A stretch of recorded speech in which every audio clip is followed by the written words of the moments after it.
ਕਰਮਾਂ ਦਾ ਚੱਕਰ ਕਿਵੇਂ ਚੱਲਿਆ।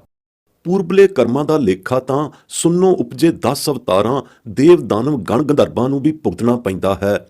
ਸ੍ਰਿਸ਼ਟੀ ਦੀ ਉਤਪਤੀ ਤੋਂ ਪਹਿਲਾਂ ਪਸਾਰਾ ਪਸਾਰਨ ਤੋਂ ਪਹਿਲਾਂ ਵਾਲੀ ਸੁੰਨ ਪੁਲਾੜਕ ਅਕਲ ਕਲਾ ਤੋਂ ਜਦ ਰਚਨਹਾਰ ਕਰਤਾਰ ਨੇ ਰਚਨਾ ਰਚੀ, ਤਦ ਉਦੋਂ ਹੀ ਜੀਵਤ ਕਲਾ ਦੇ ਨਾਲ ਹੀ ਕਰਮ ਵੀ ਉਪਜ ਖੜੋਤੇ।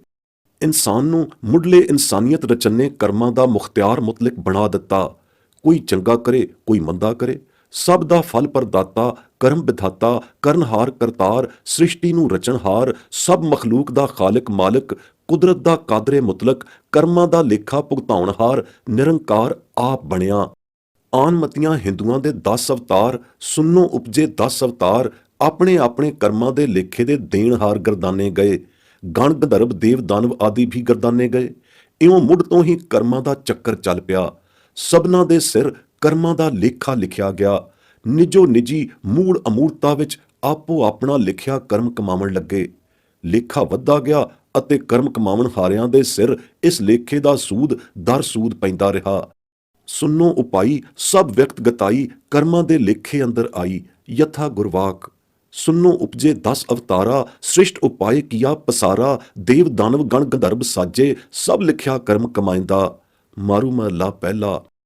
ਸ੍ਰਿਸ਼ਟੀ ਦੇ ਸਾਜਣਹਾਰ ਦਾ ਖੇਲ ਇਹ ਅਜਬ ਨਿਰਾਲਾ ਹੈ ਕਿ ਕਰਮ ਕਰਨਹਾਰ ਇਨਸਾਨ ਦੇ ਅਖਤਿਆਰ ਵਿੱਚ ਕਰਮਾਂ ਦਾ ਫਲ ਭੁਗਤਾਰੀ ਵਸੀਕਾਰ ਨਹੀਂ ਰੱਖਿਆ, ਆਪਣੇ ਹੱਥ ਹੀ ਰੱਖਿਆ। ਸਰਬੱਗ ਸਿਰਜਣਹਾਰ ਦੇ ਇਸ ਕੌਤਕ ਤੋਂ ਅਲਪੱਗੀ ਅਕਲ ਚਕਾਚੌਂਧ ਖਾ ਜਾਂਦੀ ਹੈ। ਇਸ ਵਿੱਚ ਰੰਚਕ ਸੰਦੇਹ ਨਹੀਂ ਕਿ ਧੁਰ ਲਿਖਿਆ ਕਰਮ ਅਵਸ਼ੋਂ ਹੀ ਕਰਨਾ ਪੈਂਦਾ ਹੈ। ਧੁਰ ਫੁਰਮਾਏ ਕਰਮ ਦੇ ਕਰਤੱਤ ਨੂੰ ਕੋਈ ਨਹੀਂ ਮੇਟ ਸਕਦਾ। ਮੁੱਢੋਂ ਹੀ ਜਿਨ੍ਹਾਂ ਦਾ ਸਤਸੰਗਤ ਵਿੱਚ ਵਾਸਾ ਹੋ ਜਾਂਦਾ ਹੈ, ਇਹ ਸ਼ੁਭ ਕਰਮੀ ਲੇਖ ਰੇਖ ਧੁਰ ਲੇਖੇ ਅਨੁਸਾਰ ਹੀ ਮੇਖਤ ਹੁੰਦੀ ਹੈ। ਗੁਰ ਪ੍ਰਮਾਣਾਂ ਦੀ ਪ੍ਰੋੜਤਾ ਇਸ ਪ੍ਰਥਾਏ ਗੁਰਬਾਣੀ ਅੰਦਰ ਵਿਦਮਾਨ ਹੈ। ਜੈਸੇ ਕਿ ਗੁਰਵਾਕ ਹੈ, ਜੋ ਧੁਰ ਲਿਖਿਆ ਸੋ ਕਰਮ ਕਮਾਇਆ, ਕੋਈ ਨਾ ਮੇਟੈ ਧੁਰ ਫੁਰਮਾਇਆ, ਸਤ ਸੰਗਤ ਮੈਂ ਤਿਨ ਹੀ ਵਾਸਾ, ਜਿਨ ਕੋ ਧੁਰ ਲਿਖ ਪਾਈ ਹੈ। ਮਾਰੂ ਸੁਲਹੇ ਮਹਲਾ ਤੀਜਾ। ਗੁਰਮਤਿ ਜਪ ਤਪ ਦਇਆ ਧਰਮ ਵਾਲਾ ਪੁੰਨ ਕਰਮ ਤਿਨਾਂ ਦਾ ਹੀ ਨਿਹਚਲ ਰਹਿੰਦਾ ਹੈ ਅਤੇ ਤੋੜ ਨਿਭਦਾ ਹੈ, ਜਿਨ੍ਹਾਂ ਦੇ ਪੂਰਬਲੇ ਕਰਮਾਂ ਵਿੱਚ ਇਹ ਪੁੰਨ ਫਲ ਮਿਲਣਾ ਲਿਖਿਆ ਹੁੰਦਾ ਹੈ। ਦਇਆ ਧਰਮ ਤਪ ਨਿਹਚਲੋ ਜਿਸ ਕਰਮ ਲਿਖਾਧਾ। ਵਾਰ ਮਾਰੂ ਡਖਣੇ ਮਹਲਾ ਪੰਜਵਾਂ। ਸ੍ਰਿਸ਼ਟੀ ਦੇ ਨਾਥ ਜਗਜੀਵਨ ਜਗਦੀਸ਼ਰ ਕਰਤੇ ਦੇ ਹੀ ਸਭ ਕਿਛ ਵਸਗਤ ਹੈ। ਜਗਤ ਨਾਥ ਸਮਰੱਥ ਕਰਤੇ ਪੁਰਖ ਨੇ ਜਿਨ੍ਹਾਂ ਦੇ ਮਸਤਕ ਤੇ ਸ਼ੁਭ ਲੇਖ ਧੁਰੋਂ ਲਿਖਿਆ ਹੈ, ਤਿਨਾਂ ਸ਼ੁਭ ਕਰਮੀਆਂ ਵੱਡ ਭਾਗਿਆਂ ਨੇ ਹੀ ਵਾਹਿਗੁਰੂ ਨੂੰ ਸੱਚੀ ਧਿਆਵਣੀ ਧਿਆਇਆ ਹੈ। ਵਾਹਿਗੁਰੂ ਸੱਚੇ ਸੁਆਮੀ ਸਮਰੱਥ ਸੱਚੇ ਮਾਲਕ ਨੇ ਜਿਨ੍ਹਾਂ ਦੇ ਕਰਮਾਂ ਵਿੱਚ ਧੁਰ ਦਾ ਲਿਖਿਆ ਹੋਇਆ ਹੈ, ਤਿਨਾਂ ਨੇ ਹੀ ਵਾਹਿਗੁਰੂ ਨਾਮ ਨੂੰ ਸੱਚੀ ਅਰਾਧਨੀ ਅਰਾਧਿਆ ਹੈ। ਤਿਨਾਂ ਦੇ ਸਾਰੇ ਪਾਪ ਇੱਕ ਨਿਮਖ ਵਿੱਚ ਹੀ ਲੱਥ ਗਏ ਹਨ, ਲੈ ਗਏ ਹਨ।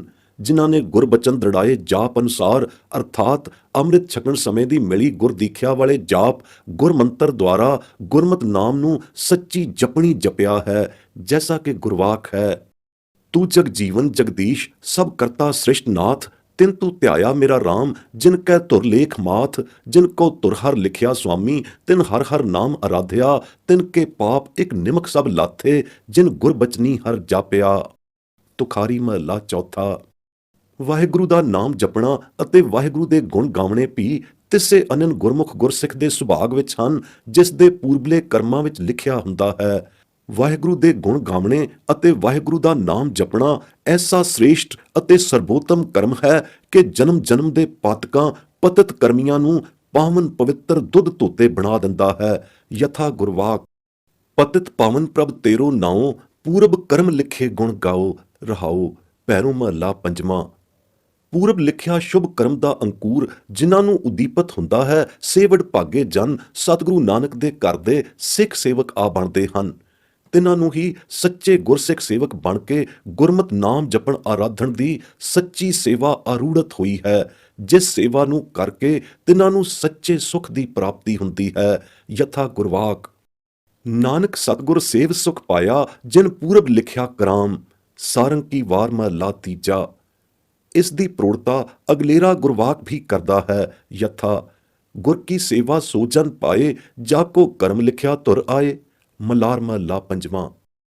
ਭਾਵ ਗੁਰ ਸਤਿਗੁਰੂ ਦੀ ਸੇਵਾ ਤਿਸੇ ਜਨ ਵਡਭਾਗੇ ਨੂੰ ਹੀ ਪ੍ਰਾਪਤ ਹੁੰਦੀ ਹੈ। ਗੁਰੂ ਕਾ ਸਿੱਖ ਬਣਨ ਦਾ ਸੁਭਾਗ ਤਿਸੇ ਨੂੰ ਹੀ ਹਾਸਲ ਹੁੰਦਾ ਹੈ, ਜਿਸ ਦੇ ਕਰਮਾਂ ਵਿੱਚ ਧੁਰੋਂ ਹੀ ਲੇਖ ਲਿਖਿਆ ਹੁੰਦਾ ਹੈ।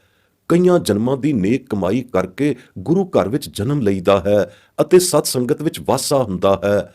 ਅਰਥਾਤ ਸਤ ਸੰਗਤ ਕਰਕੇ ਅਤੇ ਨਿਸ਼ਕਾਮ ਸੇਵਾ ਸੰਗਤ ਦੀ ਕਰਕੇ ਗੁਰਮਤਿ ਨਾਮ ਰੂਪੀ ਗੁਰ ਦੀਖਿਆ ਪ੍ਰਾਪਤੀ ਦਾ ਪਾਤਰ ਬਣੀਦਾ ਹੈ। ਜਿਸ ਦੇ ਮੱਥੇ ਤੇ ਧੁਰ ਕਰਤੇ ਪੁਰਖ ਵੱਲੋਂ ਲਿਲਾਟੀ ਲੇਖ ਲਿਖਿਆ ਹੁੰਦਾ ਹੈ, ਤਿਸੇ ਨੇ ਹੀ ਗੁਰੂ ਦੁਆਰਿਓਂ ਗੁਰ ਦੀਖਿਆ ਪ੍ਰਾਪਤੀ ਕਰਕੇ ਅਤੇ ਗੁਰਮਤਿ ਨਾਮ ਗੁਰਮੰਤਰ ਦੀਆਂ ਅਥਾਹ ਅਭਿਆਸ ਕਮਾਈਆਂ ਕਰਕੇ ਗੁਰੂ ਦਰਸਾਈ ਵਾਹਿਗੁਰੂ ਦੀ ਜਗੰਨੀ ਜੋਤ ਦੀ ਕਿਰਨ ਰਿੱਧ ਅੰਤਰ ਜਗਾਈ ਹੈ। ਇਹ ਜੋਤ ਜਗੰਨੀ ਕਿਰਨ ਕਣੀ ਕੀ ਹੈ? ਗੁਰੂ ਸਤਿਗੁਰੂ ਵਾਹਿਗੁਰੂ ਦੇ ਜੋਤ ਕਿਰਨੇ ਚਰਨ ਦਾ ਰਿੱਧ ਅੰਤਰ ਪ੍ਰਕਾਸ਼ ਹੈ। ਜੋਤ ਕਿਰਨ ਦਾ ਪਹਿਲਾ ਟਿਮਟਿਮਾਓ ਹੀ ਨਿਰੰਕਾਰੀ ਦਿਵ ਲਤੀਫੀ ਚਰਨ ਦਾ ਰਿੱਧ ਅੰਤਰੀ ਨਿਰੰਤਰੀ ਟਿਕਾਊ ਹੈ। ਐਸਾ ਚੰਨ ਕਮਲੀ ਚਿਰਾਗ ਜੋਤ ਪ੍ਰਕਾਸ਼ੀ ਗੁਰਮੁਖਾਂ ਨੇ ਜਗਾ ਕੇ ਉਰ ਅੰਤਰ ਧਰਿਆ ਹੋਇਆ ਹੁੰਦਾ ਹੈ। ਯਥਾ ਗੁਰਵਾਕ ਮਸਤਕ ਲਿਲਾਟ ਲਿਖਿਆ ਧੁਰ ਠਾਕੁਰ ਗੁਰ ਸਤਿਗੁਰ ਚਰਨ ਉਰ ਧਰਿਆ।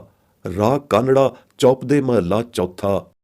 ਐਸੇ ਜੋਤ ਚਰਾਗੀ ਜਨ ਹੀ ਰਸ ਜੋਤ ਰਸਾਈ ਪ੍ਰੀਤ ਦੇ ਰਸੀਏ, ਜੋਤ ਰਸ ਵਿਧਾਈ ਤੀਰ ਪ੍ਰੀਤ ਦੇ ਬੇਦੇ ਹੋਏ, ਪ੍ਰੇਮ ਗੁੰਨਣੀ ਵਿੱਚ ਗੀਧੇ ਗੁੰਨੇ ਹੋਏ, ਅੰਦਿਨ ਰਸ ਕੀਰਤਨ ਆਨੰਦੀ ਗੁਣ ਗਾਉਂਦੇ ਹਨ। ਗੁਣ ਗਾਉਂਦੇ ਕੀਰਤਨਾਉਂਦੇ ਕਦੇ ਥੱਕਦੇ ਅੱਕਦੇ ਨਹੀਂ। ਐਸਾ ਕੀਰਤਨ ਆਨੰਦੀ ਉਮਾਹਾ ਵੀ ਉਹਨਾਂ ਦੇ ਪੂਰਬਲੇ ਕਰਮਾਂ ਵਿੱਚ ਧੁਰੋਂ ਲਿਖਿਆ ਚਲਿਆ ਆਉਂਦਾ ਹੈ। ਨਾਨਕ ਅੰਦਿਨ ਗੁਣ ਉਚਰੈ ਜਿਨ ਕੋ ਧੁਰ ਲਿਖਿਆ ਹੋਏ। ਕਾਨੜੇ ਕੀ ਵਾਰ ਸ਼ਲੋਕ ਮਹੱਲਾ ਚੌਥਾ। ਪੂਰਬਲਾ ਕਰਮ ਅੰਕੂਰੀ ਕੋਈ ਸ਼ੁਭ ਕਰਮ ਅੰਕੂਰ ਜਾਗਿਆ ਹੋਵੇ ਤਾਂ ਗੁਰੂ ਘਰ ਦਾ ਸਤਸੰਗ ਮਿਲਦਾ ਹੈ ਅਤੇ ਐਸੇ ਸਤਸੰਗੀ ਗੁਰਮੁਖ ਜਨਾਂ ਦੇ ਸੰਗ ਮਿਲ ਕੇ ਸੋਹਣੇ ਸਤਸੰਗ ਅਸਥਾਨ ਗੁਰ ਦੀਵਾਨ ਵਿਖੇ ਬੈਠ ਕੇ ਕੀਰਤਨ ਕਰਨ ਦਾ ਅਵਸਰ ਬੱਝਦਾ ਹੈ ਤੇ ਬੱਝਿਆ ਹੀ ਰਹਿੰਦਾ ਹੈ। ਕਲਯੁਗ ਵਿਖੇ ਹਰੀ ਗੁਣ ਗਾਵਣਾ, ਹਰ ਕੀਰਤਨ ਕਰਨਾ ਹੀ ਕਲਿਆਣਕਾਰੀ ਹੈ, ਸੋ ਕਰਮਾਂ ਨਾਲ ਹੀ ਲੱਭਦਾ ਹੈ। ਯਥਾ ਗੁਰਵਾਕ ਕਰਮ ਹੋਵੈ ਸਤ ਸੰਗ ਮਿਲਾਏ, ਹਰ ਗੁਣ ਗਾਵੈ ਬਹਿ ਸੁਥਾਏ।